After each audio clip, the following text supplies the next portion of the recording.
Ang pagiging magulang sa unang pagkakataon ay isa sa pinakamaganda at pinakamahalagang yugto ng buhay. Ito ay isang paglalakbay na puno ng saya, pananabik, pag-asa at maging ng mga pagsubok.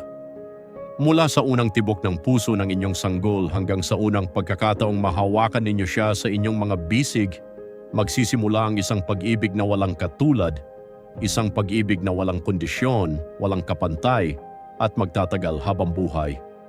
Bilang mga unang beses na magulang, darating ang mga sandaling magdududa kayo sa inyong sarili. Maaaring itanong ninyo kung sapat ba ang inyong ginagawa o kung tama ba ang bawat desisyong inyong ginagawa. Mararanasan ninyo ang mga gabing kulang sa tulog, walang katapusang pagpapalit ng lampin, at mga araw na tila ubos na ang inyong lakas. May mga pagkakataong iiyak ang inyong sanggol at hindi ninyo agad malalaman ang dahilan. Ngunit tandaan ninyo na ang mga sandaling ito ay hindi sukatan ng pagiging mabuti o masamang magulang. Bahagi lamang ito ng paglalakbay ng pagkatuto at paglaki bilang isang pamilya. Walang sino man ang ipinapanganak na alam na kaagad kung paano maging perpektong magulang. Walang aklat o gabay na makapagtuturo ng lahat sapagkat ang bawat bata ay natatangi at may sariling pangangailangan. Ang pinakamahalagang maibibigay ninyo sa inyong anak ay hindi ang pagiging perpekto, kundi ang inyong pagmamahal, tiyaga, pag-unawa, oras at presensya. Ang bawat yakap, halik, pag-awit ng uyay, pag-aalaga, at bawat sakripisyong ginagawa ninyo ay nagiging pundasyon ng seguridad, pagmamahal, at tiwala na dadalhin ng inyong anak habang siya ay lumalaki. Ipagdiwang ninyo ang bawat munting tagumpay ng inyong anak.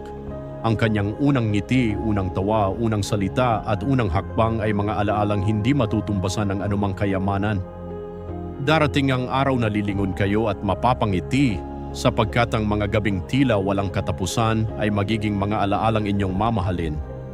Kaya't huwag kalimutang kumuha ng mga larawan, magtawanan, yakapin ang mga magugulong sandali at higit sa lahat, namnamin ang bawat sandaling magkasama kayo bilang pamilya. Kasabay ng pag-aalaga sa inyong anak, huwag din ninyong kalimutang alagaan ang inyong sarili at ang inyong relasyon bilang mag-asawa.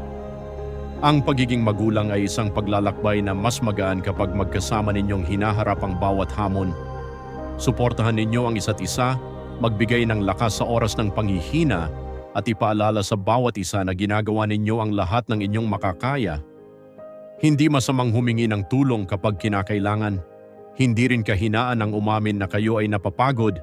Ang tunay na matatag na magulang ay hindi iyong hindi kailanman nahihirapan, kundi iyong patuloy na lumalaban, natututo at nagmamahal sa kabila ng lahat.